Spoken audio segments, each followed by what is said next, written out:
माँ सरस्वती को नमन करता हूँ। माँ गंगा के तटों, नालंदा के प्रांगण और गुरु गोविंद सिंह की तलवार की जमीन बिहार की तरफ से चरखी दादरी की इस पावन वसुंधरा को सलाम पेश कर रहा हूं, स्वीकार करें।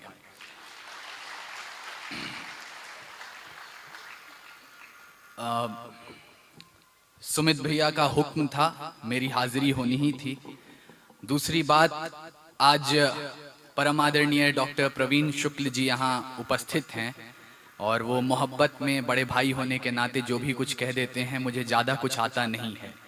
मेरा सौभाग्य इतना ही रहा है, मैंने 3 बार अमिताभ बच्चन साहब के साथ कविताएं पढ़ी हैं, परंतु ये मंच, ये उत्सव, आज का ये कार्यक्रम मेरे लिए एक तीर्थ समान इसलिए है क्योंकि वो व्यक्ति यहाँ उपस्थित हैं जिनके हम चरणों की धूल को मस्तक पर लगा लें तो हमारा सौभाग्य होता है। डॉक्टर हरिओम पंवार साहब,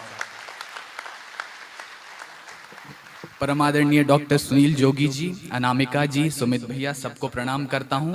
मुझे आप केवल 10-15 मिनट दीजिएगा, अधिक नहीं पढ़ूंगा, परंतु आप हजरात अगर मोबाइल अपने साथ लाए हों तो इस 10 मिनट के बाद इस जगह का तापमान देखिएगा, 10 डिग्री उठ नहीं गया तो मुझे यहां से उतरने के बाद बताया जाए कि तुम क्या कह रहे थे, क्या करके चले गए।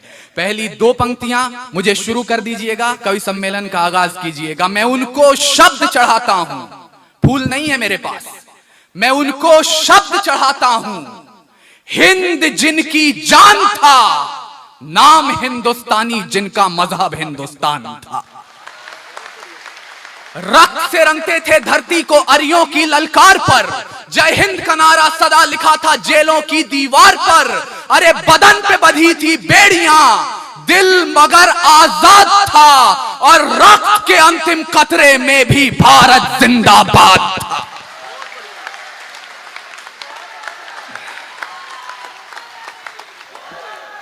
परंतु विडंबना देखिएगा इस देश की, आज एनसीईआरटी की पुस्तकें पढ़ाती हैं कि 15-14 अगस्त मध्य रात्रि 2 दस्तावेजों पर दस्तखत हुए और आजादी हमारी झोली में आ गई। क्षमा करेंगे, मैं सेल्यूलर जेल की छत पर कविता पढ़कर आया हूं। वहां के दृश्य देखिए, उस तीर्थ पर जाकर अगर आप कभी माथा टेकेंगे, वहां अनुभव कीजिए कि कितने प्रयासों के बाद, कितनी कुर्बानियों के बाद ये आजादी हमारी झोली में आई है। केवल 2 दस्तावेजों पर दस्तखत से नहीं मिली थी, कतरा कतरा खून दिया था। और पंवार साहब यहाँ उपस्थित हैं, ये पूजा की पंक्तियां उनके चरणों में रख रहा हूं। कतरा कतरा खून दिया था, दी जवानी जुनून दिया था, खड़े अंग्रेज माने नहीं तो गोलियों से भून दिया था। गोरियों के गाल नहीं थे, ना आवाज मजीरों की, खनखनाहट गूंजती थी सेल्यूलर में जंजीरों की। राजनीति से मिली नहीं है, नहीं खरीदी पैसों से, सौदा लहू के मोल हुआ था भगत सिंह जैसों से। और मां ने गोली खाई थी, बेटे लटके फंदों पर, आजादी की डोली उठी है कुर्बानी के कंधों पर। आजादी की डोली उठी है कुर्बानी के कंधों पर।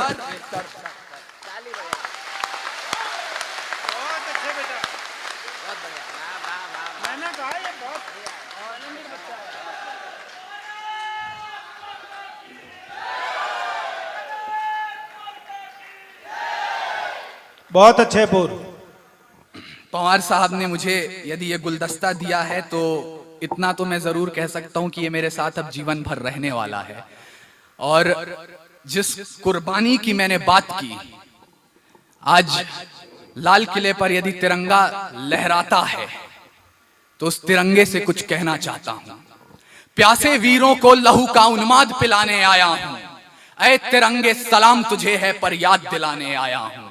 तेरे खातिर कितनी कोखें पलक झपकते खाली हो गईं, झांसी वाली तलवारें आजादी को मतवाली हो गईं। तेरे खातिर ज्वार उठा था बंदूकों की नलियों में, उधम सिंह ने उधम मचाया लंदन वाली गलियों में। आजाद भी क्या दीवाना था जिसने तुझसे प्यार किया, तेरे खातिर तिलक ने बागी हर अखबार किया, तेरे खातिर लाला।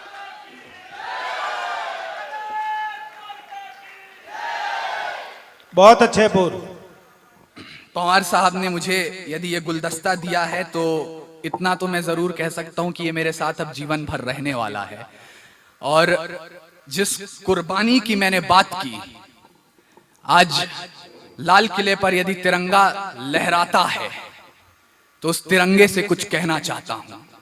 प्यासे वीरों को लहू का उन्माद पिलाने आया हूं। ऐ तिरंगे सलाम तुझे है पर याद दिलाने आया हूं। तेरे खातिर कितनी कोखें पलक झपकते खाली हो गईं। झांसी वाली तलवारें आजादी को मतवाली हो गईं। तेरे खातिर ज्वार उठा था बंदूकों की नलियों में। उधम सिंह ने उधम मचाया लंदन वाली गलियों में। आजाद भी क्या दीवाना था जिसने तुझसे प्यार किया।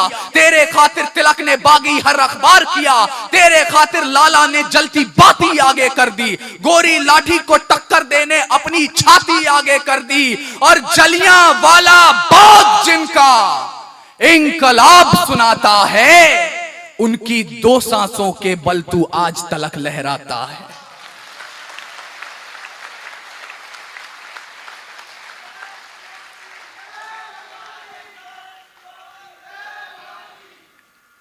मुझे मालूम नहीं ये टिप्पणी आप तक पहुंची है या नहीं, परंतु यहां पे इतने महनीय नाम उपस्थित हैं, ये बात जरूर कहना चाहता हूं।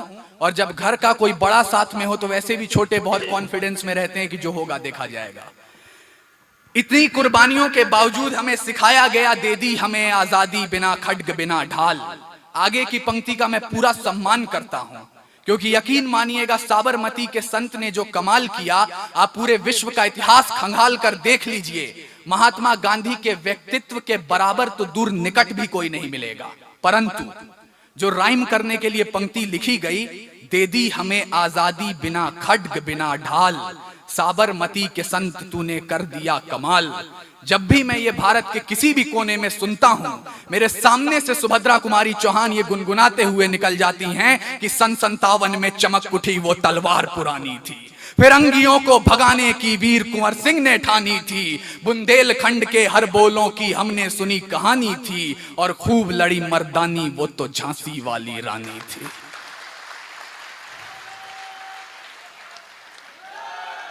जिन सीनों ने ये ना पूछा गोली का अंजाम क्या है, राम क्या, रहीम क्या, हिंदुत्व क्या, इस्लाम क्या है, सपना केवल एक देखा मुस्कुराता सा परिवेश दिखे। वो देख सके ना इसे मगर आजाद भारत देश दिखे। अरे जिस बिस्मिल की गजल ने तिरंगा ख्वाब दिखाया है, उस बिस्मिल की बहन से हमने बर्तन तक मजवाया है। उस बिस्मिल की बहन से हमने बर्तन तक मजवाया है। और यही सच्चाई पढ़ते पढ़ते एक बार बिहार की जमीन पर एक कविता शहीद हुई। तब मुझे लगा कहीं ना कहीं लेखनी की धार मोड़ देनी चाहिए। सामने अगर 5 रूलिंग पार्टी के सांसद बैठे हों तो कुछ और पढ़ देना चाहिए।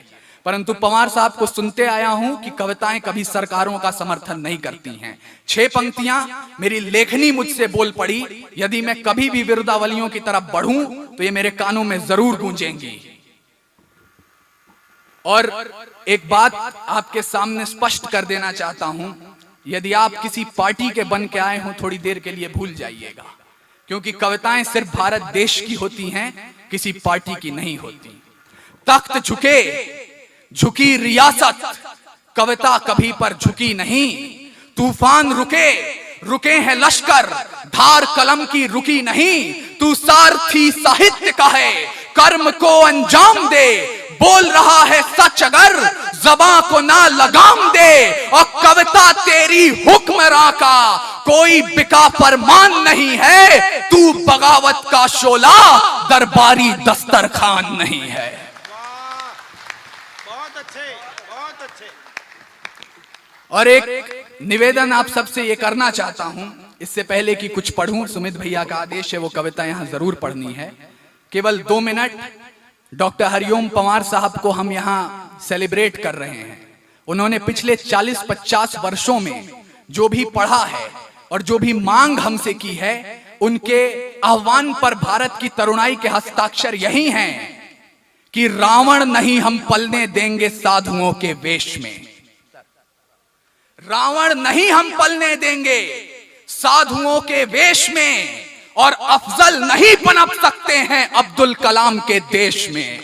फौलादी हिंदुस्तान है ये, दुर्योधन की जांग नहीं। और भगत सिंह की मिट्टी पर खालिस्तान की मांग नहीं।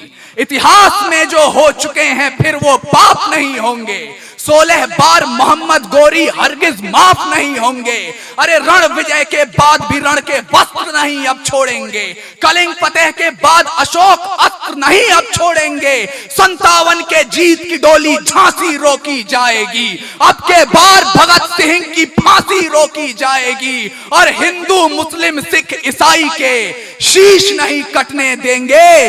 कसम तिरंगे की हमको फिर देश नहीं बंटने देंगे।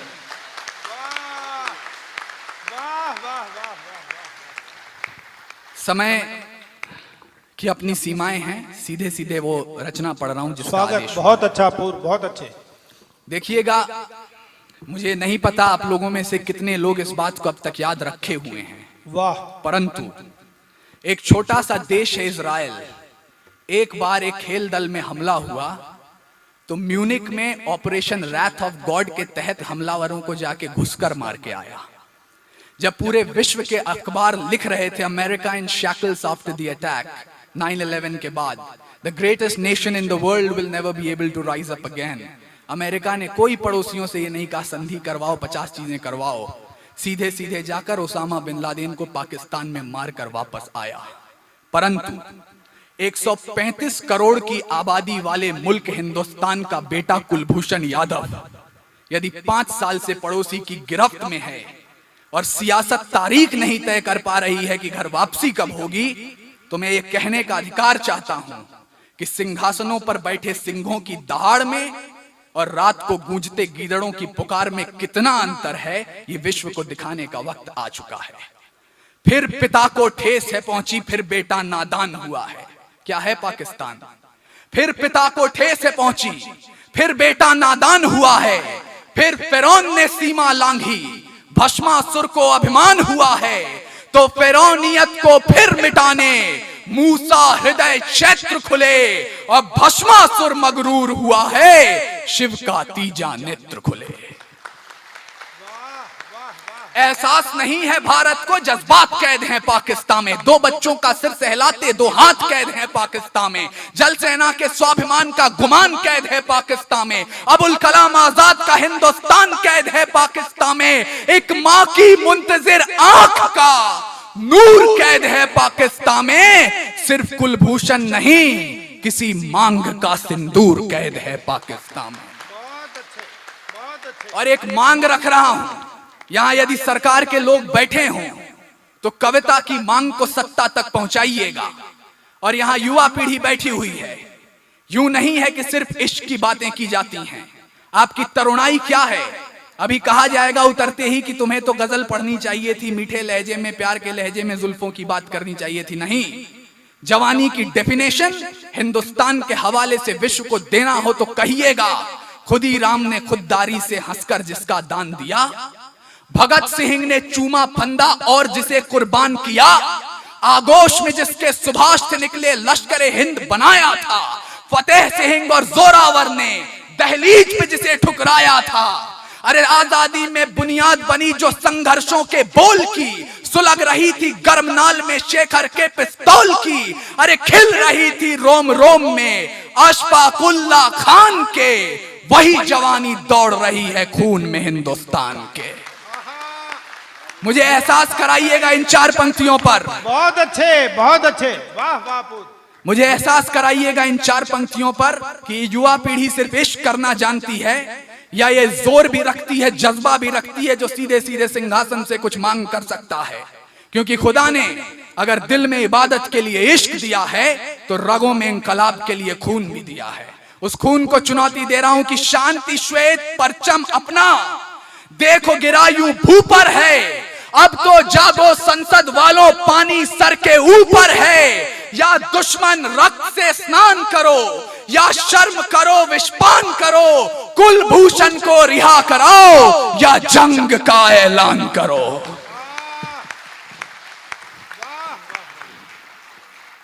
हम उस मुल्क से आज आंखें नहीं मिला पा रहे हैं जिसके 40% कैबिनेट मंत्री घोषित आतंकवादी हैं इस विश्व में। और याद कीजिएगा, कमजोर बहुत है याद, तुम्हारी याददाश्त मजबूत करो। अभी भी वक्त है, संभल जाओ, सज्जनों को राजदूत करो। मिटा सकते थे हर निशानी, हर सरहद जला सकते थे हम, और पोखरण वाला पटाखा कराची पे चला सकते थे हम।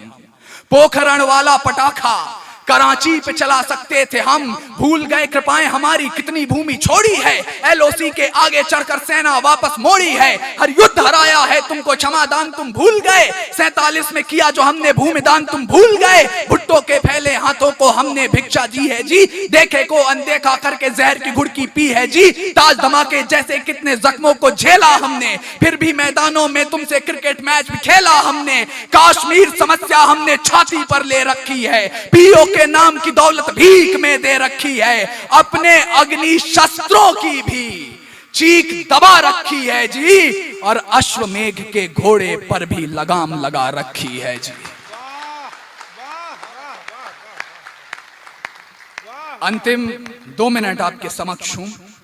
कुलभूषण यादव के परिवार को अपने जहन में रखिएगा, और 1947 में भारत की पहली भूल जो फिर दोहराई गई उसको अपने जहन में उतारिएगा।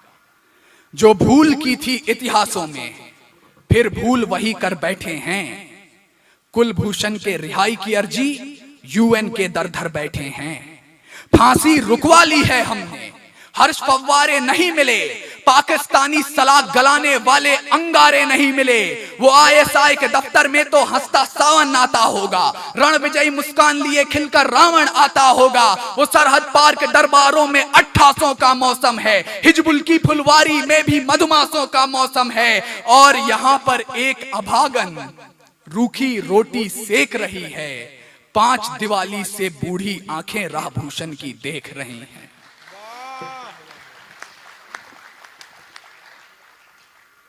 उसे प्रताड़ित करने वाले एक उपचार समझते होंगे 70 वर्षों के जख्मों का। उसे प्रताड़ित करने वाले उसे लाचार समझते होंगे, 70 वर्षों के जख्मों का एक उपचार समझते होंगे। और ये जोश देखना चाहता हूं आपसे, नहीं कहूंगा तालियां बजाएं, यदि आपकी हथेलियां ना रुकें तो मेरा समर्थन कीजिएगा। उसे प्रताड़ित करने वाले उसे लाचार समझते होंगे, 70 वर्षों के जख्मों का एक उपचार समझते होंगे। क्या सोचते हैं हंसी ठिठोली वाली बात है कुलभूषण, भौगोलिक फुटपाथों का लाचार अनाथ है कुलभूषण। अरे नशा उतारो पाकिस्तान का, मदमस्त होकर ऐठा है, अनाथ नहीं है कुलभूषण, वो भारत मां का बेटा है। बहुत अच्छे, अपूर्व, बहुत अच्छे। मैं चाहता हूं एक बार पूरा सदन हाथ उठाकर तालियां बजाए इस नई कलम के लिए।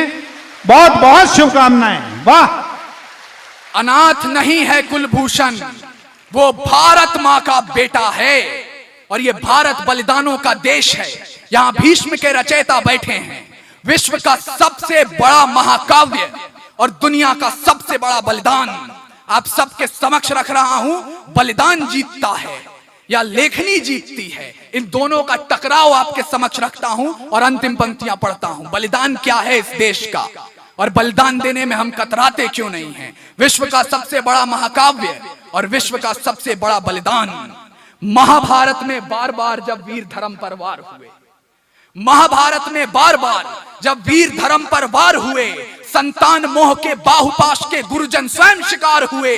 गुरुद्रोण बीच समर में जब परिणाम मोड़ देते हैं, अश्वत्थामा हतो हतो सुन हथियार छोड़ देते हैं। अरे पन्ना धाए द्रोण को दर्पण तब दिखलाती है, राजवंश की रक्षा में जब पुत्र बलि चढ़ाती है। अंतिम पंक्तियां, अनाथ नहीं है कुलभूषण, वो भारत मां का बेटा है। ऐसा ना हो मातड़ पे खुद विवाद करने निकल पड़े, काली का वो रूप धरे तो खप्पर भरने निकल पड़े। ऐसा ना हो जनगण बन गूंजे कराची के दरबारों में, और तिरंगा लहरा दें हम रावलपिंडी के चौबारों में। पुनः लंकेश ने जब कील वक्ष पर ठोका है, राम धनुष की प्रत्यंचा को चढ़ने से क्यों रोका है। प्रकांड ज्ञानियों को भी जब धर्म यादना पड़ता है, तो पुल बांधना पड़ता है और बाण साधना पड़ता है। गर पौरस अहिंसक होता, सिकंदर सेना मुड़ती क्या, राणा प्रताप संत होते नींद अकबरी उड़ती क्या, 57 में अंग्रेज रुलाए सिंघनी के वार ने, मैसूर का मस्तक ऊंचा रखा टीपू की तलवार ने, अरे मंगल ने भी आवेशों में बागी गोली चलाई थी और भगत सिंह के विस्फोटों ने गोरी नींव हिलाई थी। वक्त आ गया है भारत मेरे, आर करो या पार करो, जिसका शावक छीना हो उस सिंघनी सा वार करो, ऐसा के युद्ध करो मंडोल उठे शैतान का, और पुश्ते उसकी याद करेंगी पानी हिंदुस्तान का। अंत में आपकी अदालत में अपनी दलील रख रहा हूं और आपसे रुखसती चाहता हूं। जो भी प्रश्न आपके जहन में उठे हों कि 20 साल की आयु में गजलें लिखनी चाहिए, इश्क लिखने चाहिए, तराने लिखने चाहिए जो जुल्फों की बात करें, प्रीत की जो शीत गिरे तो गीत प्रेम के गाऊंगा, मौसम हो जो हंसने का बारंबार हंसाऊंगा, जुल्फ लिखूंगा कजरारे और चाल ढाल मधुमास लिखूंगा, धड़कन किसी के नाम सदा और यौवन का एहसास लिखूंगा, पर भारत मां को दर्द हुआ तो चीखूंगा चिल्लाऊंगा, गली गली में घूम घूम कर मां की पीर सुनाऊंगा, आजाद भगत सुभाष पटेल को राख पुरे जगाऊंगा, अशफाकुल्ला खां की भांति काकोरी दोहराऊंगा, और शमशीर बना के कलम को अपने तिरंग का जय गान लिखूंगा, दुश्मन की छाती पर चढ़कर जय जय हिंदुस्तान।